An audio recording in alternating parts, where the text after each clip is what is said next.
English Afan oromo. When were you born? يوم dhalatte. Where were you born? Eessatti dhalatte?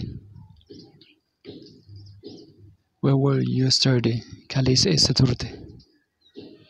Where do you live? Eessa jiraatta? Where have you been? Eessa turte? Where are you from? Eessa irraa? What are you doing? Eessa deemaa jirta? Where is your home? Manni kee eessa?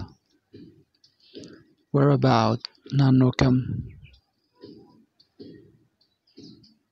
Where is your car? Konkolaataan kee eessa? Where does your father live? Abbaan kee eessa jiraata? Where does your husband live? Abbaan manaa kee eessa jiraata? Where do your children live? Ijoolleen kee eessa jiraatan? Where do you want to live? Eessa jiraachuu feeta? Where do you want to go? Eessa deemuu feeta? Where do you want to visit? Eessa daawwachuu feeta? Where is your office? Biroon kee eessa? Where do they live? Isaan eessa jiraatu?